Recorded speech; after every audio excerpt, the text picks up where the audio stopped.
Welcome back to WD. FM, the official Walt Disney Family Museum podcast. We're your hosts, Brie Bertolacini, Content and Research Manager. And Chris Mullen, Marketing and Editorial Specialist at the Walt Disney Family Museum. Happy March and welcome back, Chris. Glad to be back. Excited for this episode. We'll have a special interview with junior conservator Kat Langdon later on in this episode, so stay tuned for that. I'm really looking forward to that interview with Kat. It was such a delight, and I think everyone's going to really enjoy it. And March marks Women's History Month, and I always love highlighting the wonderful women who worked alongside Walt during his lifetime. So to kick us off for this month's Museum's Musings episode, let's each pick a significant woman in Disney history. Chris, you go first. I'll take us back to the early days of the Disney Brothers cartoon studio and highlight the head of the ink and paint department, Hazel Sewell. After the successful launch of the Alice comedies, Walt started to grow his team and hire several early female employees. The first employee of the studio was a woman by the name of Kathleen Dollard. She was a friend of another important employee who joined later, Hazel Sewell.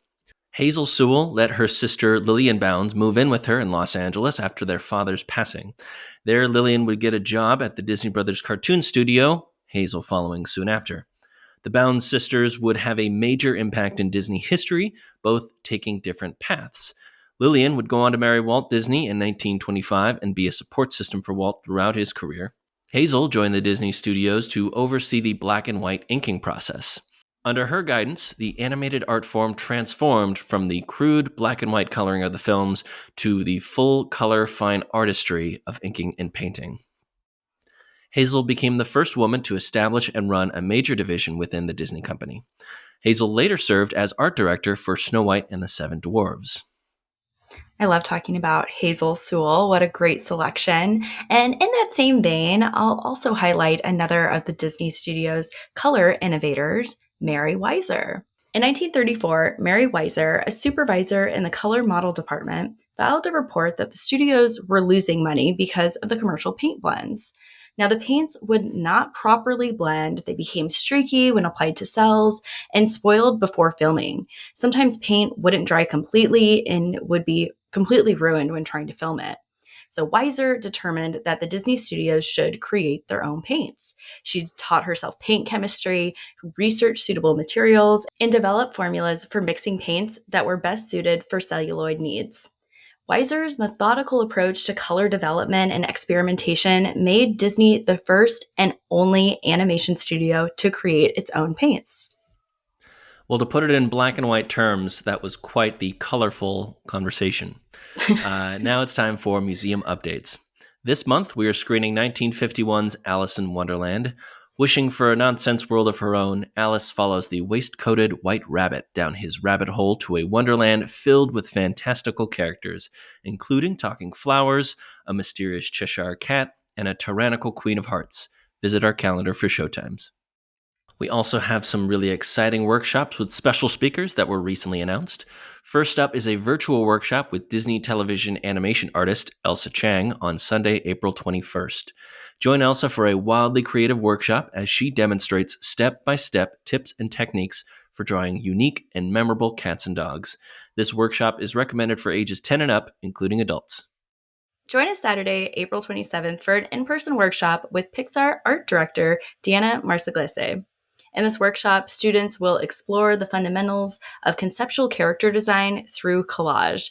This workshop is recommended for students in grades 1st through 3rd.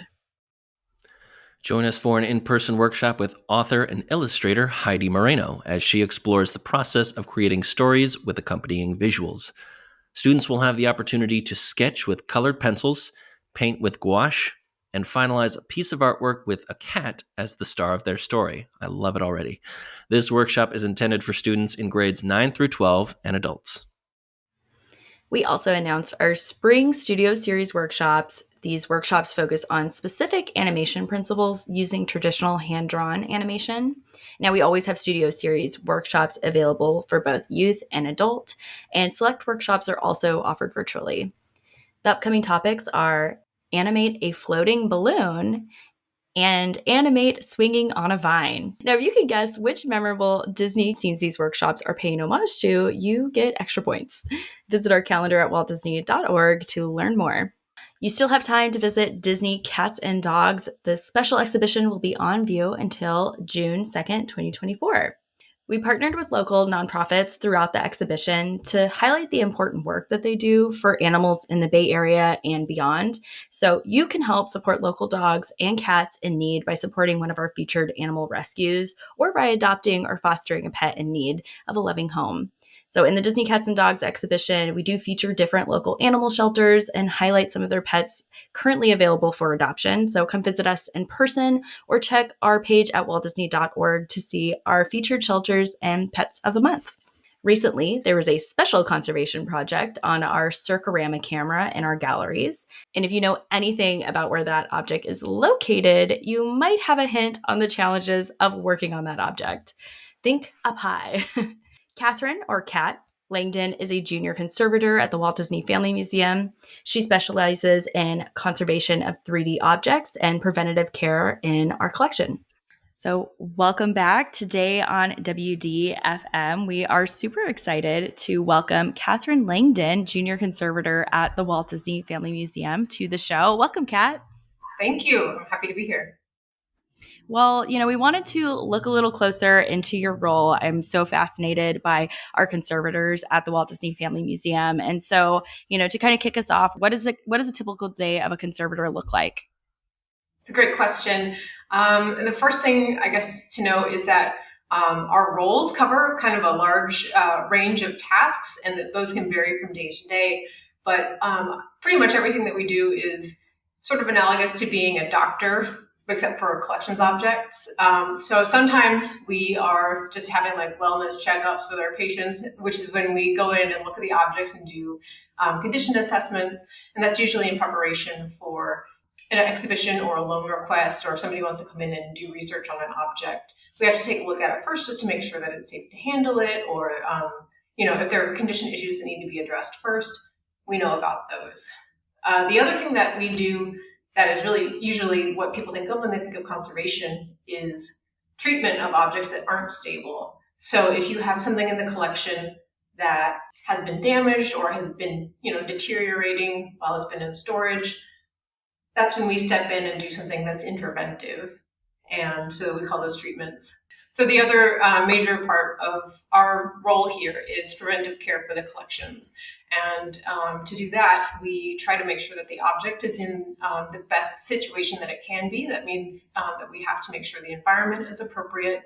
The materials that it is displayed in or stored in are not going to interact badly with the object. We make sure everybody has good handling skills before they're allowed to interact with those objects. And we also advise on things like whether an object is still structurally stable enough to travel for loan requests or not. So all of that together means that our day-to-day can look very different, but usually a given week would always include something like environmental monitoring, either object documentation or object treatment. And we're always trying to make sure that we're doing the best we can overall with our collections care. So trying to optimize our environmental analysis or documentation processes is always something that we're thinking about. Totally. And so you were bringing up kind of this difference between the treatments and the more preventative care. Is there like a big difference between that in terms of the like procedures or just like the philosophy of one or the other? Can you kind of speak to that? Sure. Yeah. So those sort of dovetail with each other. Obviously, the best way to keep an object from getting damaged is to make sure that it's not being exposed to what we call agents of deterioration. And those are the kinds of things that can cause a range of both physical damage and chemical deterioration. Our role is to make sure that we have, a very stable environment, but also prevent pests from getting access to the objects, and to make sure that if there is a disaster in the region, that we're prepared to step in and protect the objects. If for any reason the object deteriorates anyway or gets damaged, then the treatment is usually meant to get the object back into a physically stable point. For our collections, which are considered to be a sort of a historical collection because they're about the life and times of Walt Disney, our main philosophy for conservation is to sort of preserve the history of those objects, more or less as they were during Walt's lifetime. So for us, that means minimal intervention. We don't try to restore something to a brand new appearance if it has been damaged, but if it has wear and tear from handling, that's part of its story. That's so interesting. And I liked when you were kind of talking about how it's like a doctor assessing a patient and how that's kind of how you're tackling looking at these objects. And I think something really interesting and why I was like so interested in wanting to talk to you today. Recently, there was a conservation treatment done on the Circama camera that's located in our big Gallery 9 on display. So, what is this camera and what is its significance to Disney? Yeah, that was a really fun treatment, in part because of its location in the gallery. So this is a camera that was developed as the very first iteration of sort of surround video filming. And it was designed by Ub Iwerks, who was one of Walt Disney's closest colleagues at the Disney company. And the idea was they wanted to be able to capture the view 360 degrees around any given point in order to show sort of a panorama of a city or what it's like to be flying over fields or mountains. And this, of course, is a bit of a technological puzzle that had to be solved for this. And what they ended up doing was building a camera out of 11 different pre-existing commercially available cameras that had the right sort of number of components and right lens angles and other features like that that allowed them to capture the whole 360 degrees while also being able to play that film in a sort of feasible format inside of a theater. The 11 is because you needed an odd number so that you could position projectors opposite each screen. Awesome. Yeah. Well, and kind of going back to what we were talking about, the difference between treatment and preventative measures. What were the kinds of environmental factors, the different factors about this particular camera, where it's placed, the different things, physical identifiers about the object that made this such a unique case? I mean, I popped down there when you guys were working, and you were working on one of the tallest ladders I've ever seen in my life. And I just feel like there's got to be a lot of very specific ways to go about this particular project that are unique from any other object in the galleries. Sure. Well, I guess the first thing is just to summarize what the problem with the camera was. Because these were commercially purchased cameras, they were designed so that the bodies were meant to be held by somebody who was filming with them rather than being mounted all together. So as a result, they were designed with these panels of faux leather that offered a grip point and maybe just comfort and aesthetic appeal. And these were all adhered onto the metal surface of the camera body. And over time, that adhesive has started to fail, and some of those panels were curling up or falling off altogether. And this was something that we needed to come in and address. Just again, we're aiming for stabilization. So for our uses, that means making sure all of those pieces are more or less flat, reattached, not likely to fall off and get lost or disassociated from the camera. So in terms of what that means for treatment in the gallery, this is an object that's been mounted on permanent display in the gallery, so we couldn't remove it from its display. And it's also mounted hanging from the ceiling. So it's rigidly supported, but it is way up in the air. So we had to get up on a 10-foot ladder and stand above the ladder to reach the object. And that was also how we discovered the problem, is because we do routine cleaning of this object. We'll climb up on a ladder and dust it. And that's really our best opportunity to get up close and personal with it, to notice any issues with it, document it, take the occasional photograph. So last December, we noticed that some of these panels were coming off. And then that led to planning a treatment campaign. One of the panels had become completely detached, which allowed us to bring it into the lab in order to do chemical testing on it, figure out what new adhesive could be introduced that would be appropriate for those materials and be likely to bond both between the faux leather and the metal. And it turned out that there was a water-soluble adhesive on there before, so we chose something that was compatible with that. And the biggest challenge was just managing the logistics, because the whole treatment had to be done in the gallery on a 10-foot ladder, and only when there weren't visitors coming through the gallery. So, wow. That's fascinating. And just even like talking about, just hearing you talk about the chemistry that goes into finding the right adhesive. Can I ask a little bit about your background and kind of like what goes into when you're studying to become a conservator? Like, is there chemistry involved that you have to learn? Is it learning, a lot about adhesives? Like, is there a class on just adhesives? There seems to be so many options. Yeah, so to go into conservation, you need to study chemistry as well as art, history, and studio art. And when you're in graduate school for conservation, you take an additional several science courses. And the idea is that you have a very thorough understanding of the physical and chemical properties of the objects that you get to treat. And you specialize in different materials as you go. But certainly adhesives are a major component of what we study because almost everything needs some sort of structural repair at one point or another, whether it's paper or cameras. And so we do study that, and we tend to break them into different classes. And when we're selecting an adhesive, the most important considerations that we have are, one, is it compatible with the materials on the object? As in, will it bond properly with them, and will it not accidentally, dissolve a material that's already present on the surface? But then the other thing we have to consider is, will this material age well? Because you don't want to put something on there and have it become brittle and yellow and fall off in 10 years. You want something that's going to be very, very stable. So those are our major considerations for that. Totally. And you were talking about how you have kind of specializations, different things that you specialize in. Did you have a particular specialization or like a favorite kind of material that you like to work with that came up while you were training? Yes. So I'm an objects conservator by training, and that is usually meant to be a catch-all category for the things that are not paper and paintings and photographs. Sometimes it includes textiles and furniture, but it just kind of depends on where you're working and who else gets to take on certain other specializations. Another major factor of what I do is preventive conservation. We touched on that earlier, talking about, making sure that the environment is appropriate.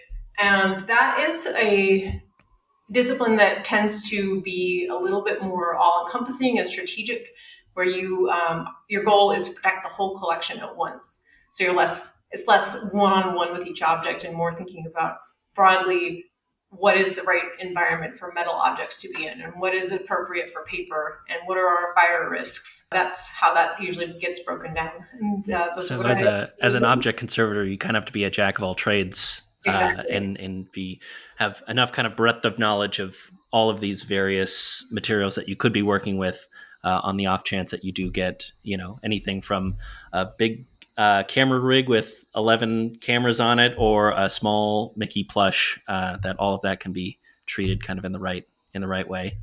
That's correct. And we also defer when it's something that is really outside of our wheelhouse. We will recommend that we hire somebody who is a real specialist in that particular niche. What a great kind of community of conservators. I love, and we also at the Walt Disney Family Museum, I just would want to mention that we do have another conservator who specializes in, paper, like our animation drawings and all of those kind of materials.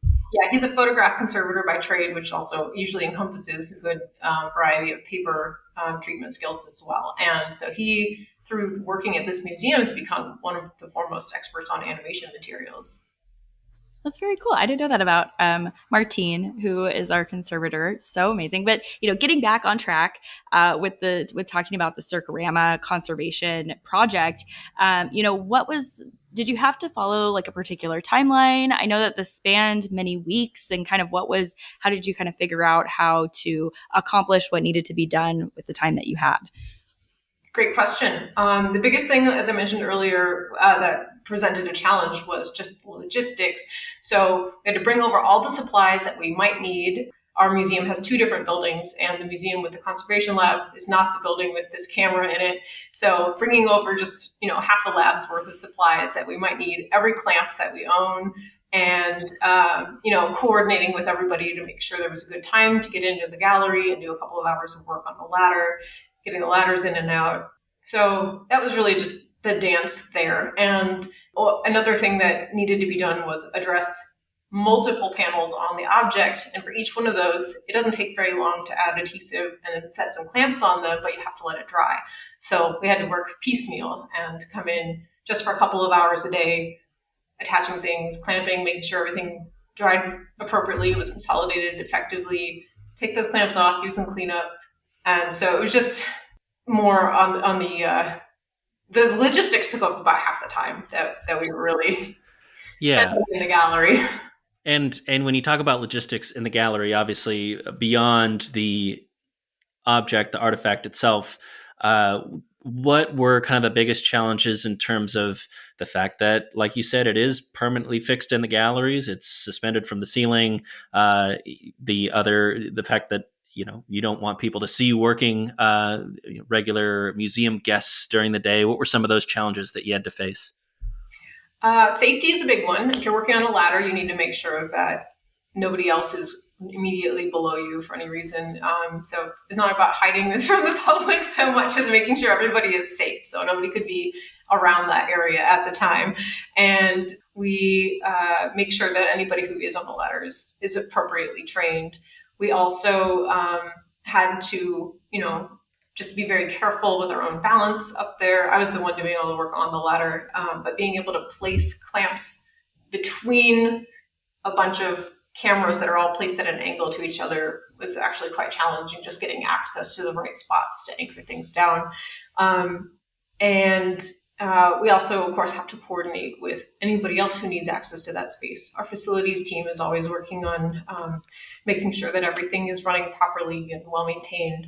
Very cool. And we've talked about how this is 11 cameras and, it's positioned like spokes on a wheel. What are some kind of, and you spoke how this was a routine cleaning. You will often be cleaning this camera, and that's how you spotted that this needed a fix to be treated in the first place. But, what are some of the special considerations that are taken with having to clean 11 cameras, or, what does that all entail?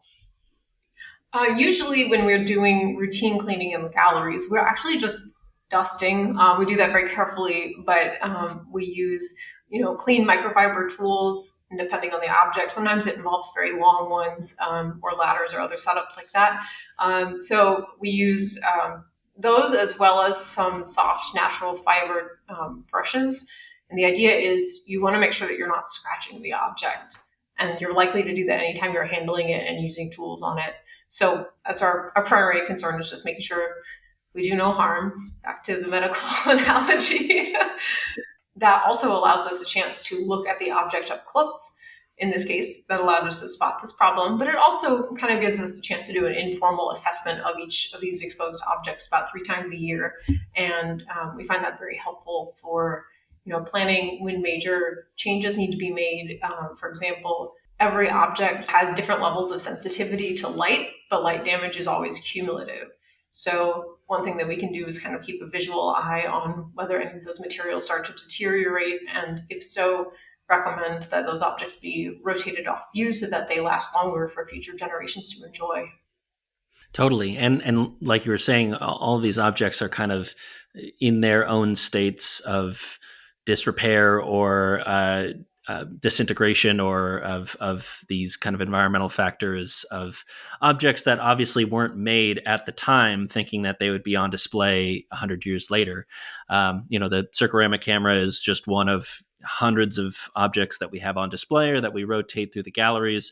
So what kind of is the thought process between, assessing which objects require treatment and, how often they can be on view in the galleries? What goes into that decision-making process? That's a great question. And you're right that many of our objects they're functional tools. The cameras are just technology that was used in order to produce film, and they weren't being treated as museum objects during their working life. So some of them really have seen a lot of rough use in the past. And we accept a lot of that damage as, again, part of the history of the object. But the point where we decide that an object, is too deteriorated is usually where it involves structural fragility.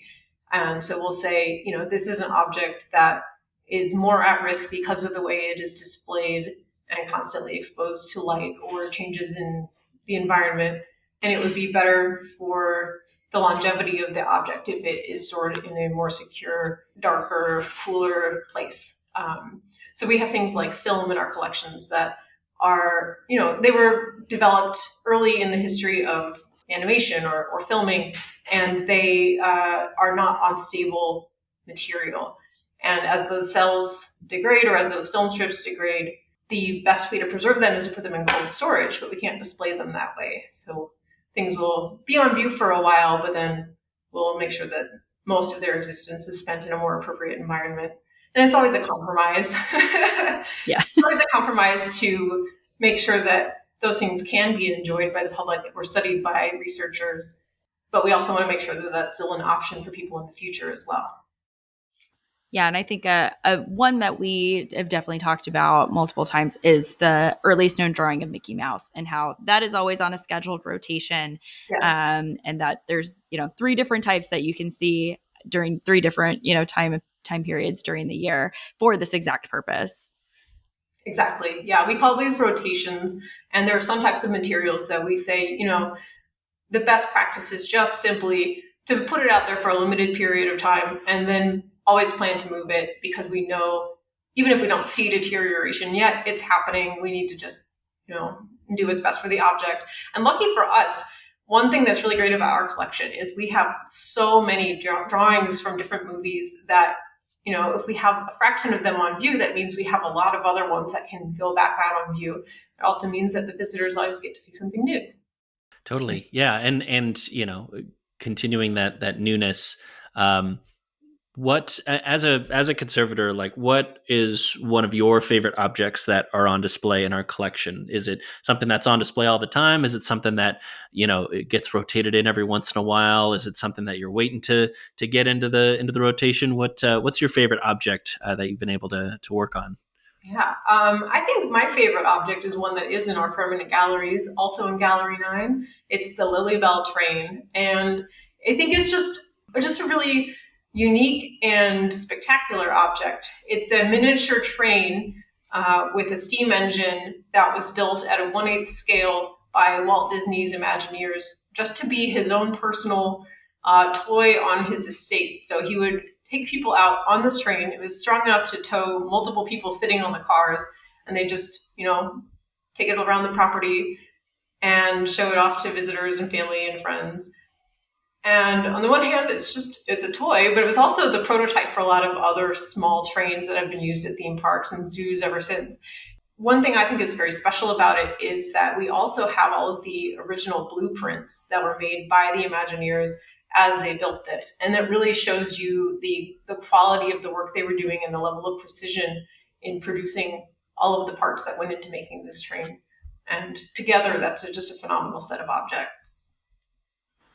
Yeah, I would give anything to be able to ride and sit on top of the Lily Bell train, but it's in our museum. That will never happen. You guys would, you in the exhibitions and collections team would never allow that to happen. So, well, as it is now, it's almost like it's flying off to the side of the gallery, so nobody can even get to it to sit on it. Yeah, that one be another one that requires a huge ladder to to even clean or deal with? When we clean it, we use sort of extendable dusting poles and reach over and just dust the visible side of it. And really, to get good access to it, we would need to build scaffolding for it. So we are looking at, it's been on display for more than 10 years now. Eventually going in and doing a deep clean and assessment of the object, just to check in, make sure everything's good. But it is a big undertaking to do that. So, well, if you need any suggestions, I recommend like a Mission Impossible style, like rappelling down from the ceiling and really getting in there. And then we could just put on a big like live streams that people can watch that happen. I think that people would have a lot of fun with that. Yes, I think that would go very well. All right. Well, I mean, I think that's a pretty good place to stop. Kat, thanks so much for your time and sharing your expertise and your experience with us. Our objects in our collection and on display are clearly in very capable hands, and thank you for allowing us to continue to enjoy to see the things that we like on display and giving people sometimes a look at new things that can be rotated in. So thank you again for all your work and for sharing it with us. Well, thank you for the opportunity to talk about it. It's been a blast. Well, that was a really great conversation with Kat, and I got the opportunity to see this conservation up close. And it's always so interesting to hear from our conservatives the work that they do, and maybe the physical, logistical challenges of trying to get to some of these objects. It's maybe a little bit more complicated than you think. It was such a great conversation with Kat. I was really interested when she started talking about the chemistry of adhesives, and all of it was just so fascinating to kind of look through the lens of what conservators are doing to kind of care for these special objects in our museum. And with that, now it is time for our collections clash. First, let's take a look at last month's results. And the theme for last month's collections clash was objects representing love. For the first round, Chris won the round with his pick of the Oscar bracelet, gifted to Lillian from Walt, against my pick of a Dumbo concept drawing showcasing the love of a Mama Jumbo and Little Dumbo. But not to be outdone, for round two, Bree struck back, winning the round with the Lily Bell caboose, representing Walt's labor of love, against my pick of the bronze hat gift from Walt to Lillian. For the final round, Chris took the win with his pick of the Griffith Park bench and my pick of Diane Disney Miller's Carmen Miranda doll from Walt's South America Goodwill Tour. Both of our picks represented a father's love. I will note that this was the biggest margin of a win we've ever had. The Carmen Miranda doll received a measly 9%. So that was tough. But congrats, Chris, on your win. Thank you. Thank you. And this month's collections clash, we are going with some word associations. So, Chris, what color comes to mind when you think of the month of March? Take a look around. You got me. Of course, we're going with green this month. It is the prevailing luck of the Irish and the celebration of St. Patrick's Day that makes for one of the few months with such a strong color association, at least here in the United States. The introduction of Technicolor's new 3-strip process in 1932, which brought a complete range of rich colors to the screen for the very first time, was a breakthrough Walt had been waiting for. By 1935, all of his cartoons were being filmed in Technicolor. Walt shared, quote, "With sound came every kind of gag you could do with sound. And after color, you used it in every way you could. You see, when you see somebody like the wolf, when he blew until he turned purple." So this month, we looked through the galleries to find some lucky green. Chris, since you won last month, you get to go first. Well, it's not easy being green. So my first pick is the Jiminy Cricket maquette. Talk about lucky. A maquette is a small-scale sculpture, often used to finalize the concept of a design. This Jiminy Cricket maquette was created by the Walt Disney Studios Character Model Department during the production of Pinocchio. The character model department, led by Disney legend Joe Grant, was established at Walt's suggestion in October 1937 and played an integral role in developing new stories and characters. Designers and illustrators visualized their ideas through the use of drawing and painting materials, while sculptors created maquettes in plasticine, plaster, and clay. These three-dimensional models were used during the development of animated films to help animators visualize characters in different poses from any angle. The character model department also became sort of a de facto workshop for Walt, a place where he could really put his hands on materials and shape things, and really kind of activated his curiosity, which we'll see further on in Walt's story, that, you know, when Walt had a place to kind of play and tinker with things, that's where some of his best ideas came out of. So that is my first choice for this round. Well, that's wonderful. I love Jiminy Cricket, and I think that is such like a really cool big maquette piece of just his head. It's so visually very, very appealing. Well, for my first pick, I'm going with the iconic green e-ticket. Now, the coveted e-ticket was first offered in 1959 with the debut of the Matterhorn bobsleds, the monorail, and the submarine voyage. The ticket represented the most exciting Disneyland attractions in the ticket book. The term an e-ticket ride entered American slang, meaning the ultimate in thrills.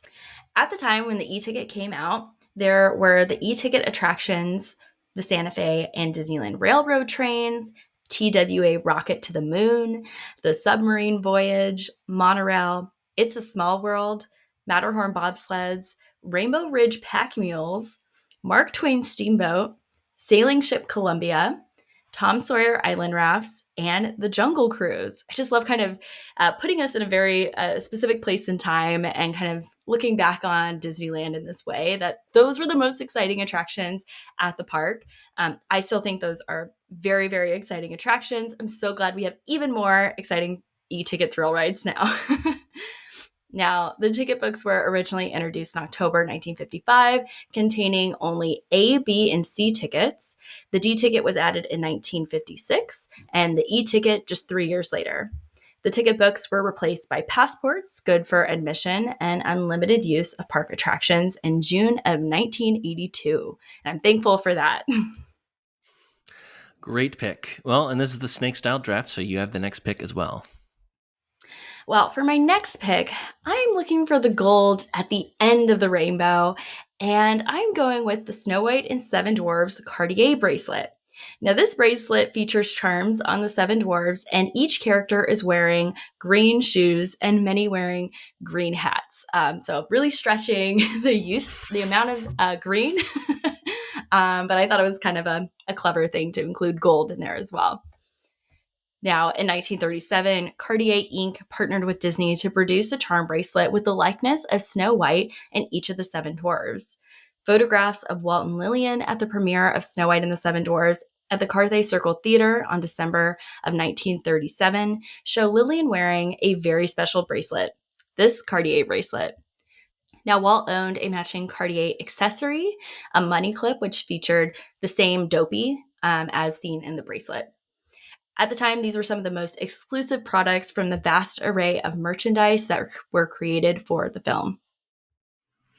Great pick once again. And going from your small charm bracelet item, I'm going to blow it up and get a big artwork in here. For my second pick, I'm going with the Pastoral Symphony artwork by Roy Forkham from Fantasia on display in Gallery 5, right across the way from my previous pick of the Jiminy Cricket maquette.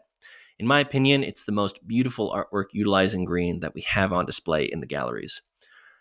Based on a piece of the same name by Ludwig van Beethoven, the Pastoral Symphony provides a lush soundscape to match an equally lush visual landscape.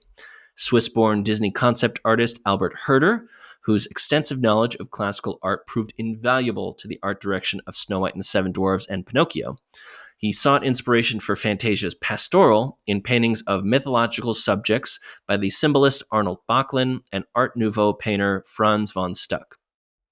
He also found useful the brilliant fantasy drawings of anthropomorphized animals by the marvelous, imaginative illustrator and painter Heinrich Kley, whom we featured in one of our earliest special exhibitions.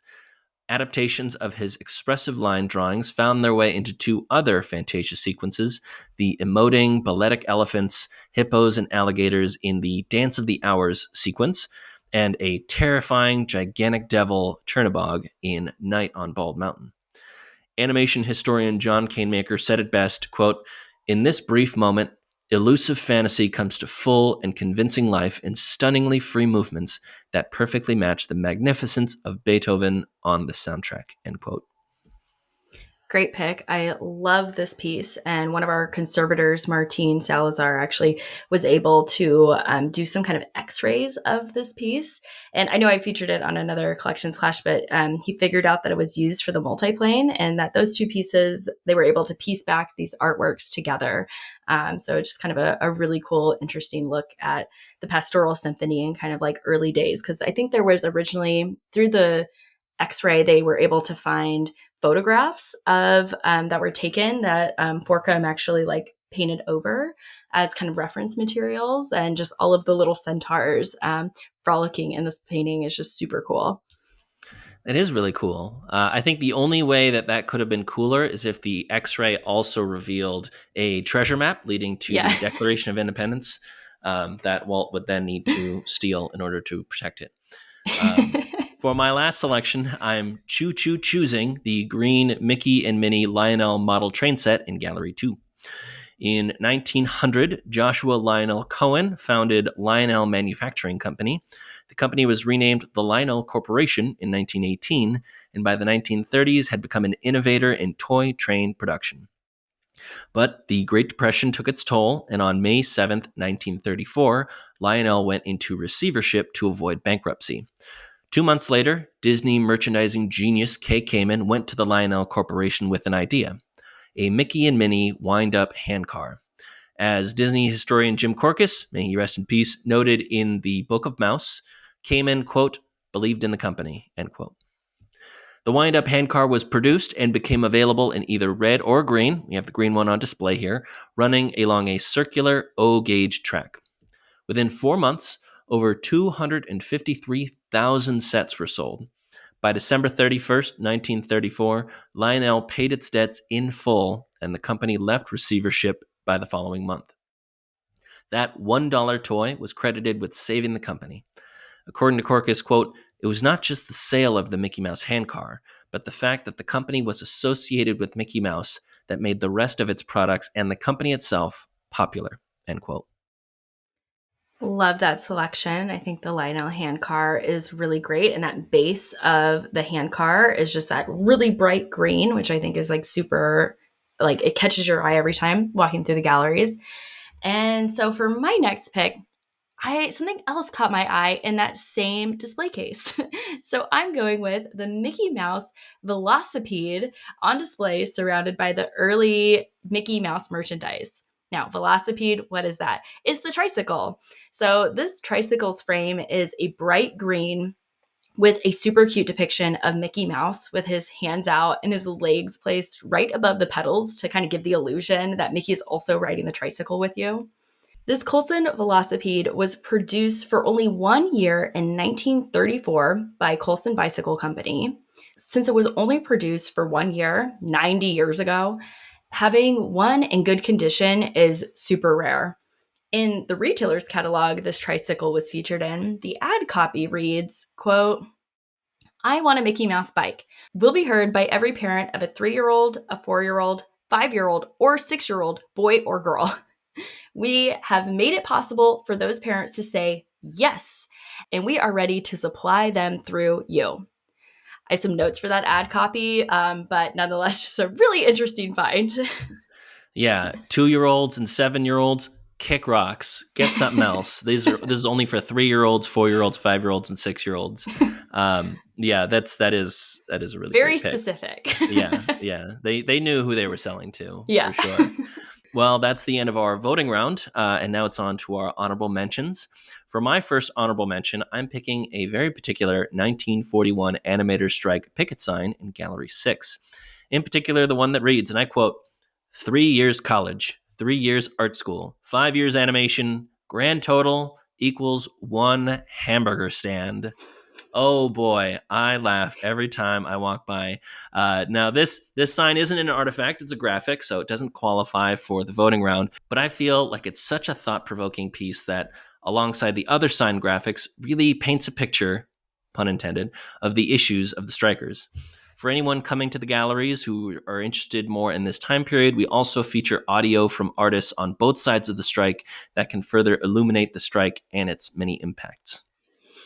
Great selection. It's always a very fun sign to see. For my first honorable mention, I'm going with a feature of the museum, our lower lobby floor that was inspired by Mary Blair, It's a Small World designs.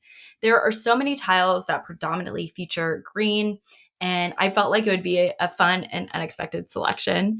So this colorful terrazzo floor was designed by the Rockwell Group, who helped design the museum. And this design of the floor is just a great way to pay homage to one of Walt's favorite artists, Mary Blair.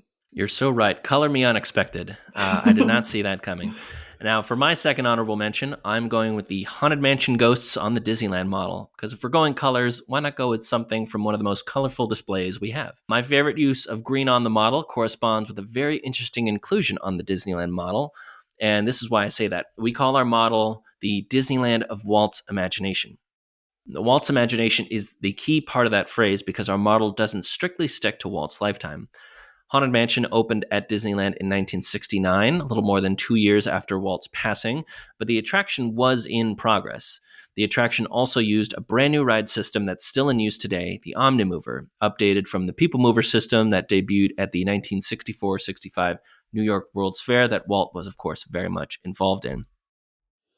Now, since we're going with things on the Disneyland model, again, taking a note from your book, Chris, for my next honorable mention, I'm going with the orange groves. Thinking back on that now, maybe I should have waited to use this as an honorable mention when we do the color orange, but they're predominantly green, green trees. On the outer berm of the model, there are rows of orange trees as an homage to the original orange groves that were there before Disneyland was built. Now, the next time you visit the Walt Disney Family Museum, make sure to look for the orange trees. And if you I spy with your little eye, you'll notice that one is an orange bush. And it wasn't always a bush, but someone dropped their phone into the model at one point, and the phone did some re-landscaping while it was there. So I always like to point out the little orange bush. The world's first orange bush. Yeah. We love it. And they said only God could make a tree, as what Walt Disney said when the Swiss Family Robinson treehouse opened. Well, I'm glad you picked the orange tree, the orange groves here, because tomorrow isn't promised. So it is a good use of green, Bree. My last honorable mention is a collection of movie posters in Gallery 3. Donald Duck's Officer Duck and Goofy's How to Swim.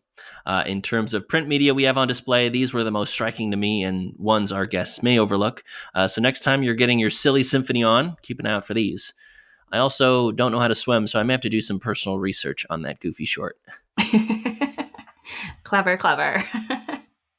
Well, for my last honorable mention, I'm going with the cute 1938 Merbaby cell on display in our Silly Symphonies gallery. The cell setup features an acrobatic bunch of merbabies, and the background painting accompanying the cell is a circus arena with green and blue hues to depict the underwater audience filled with other merbabies and fish.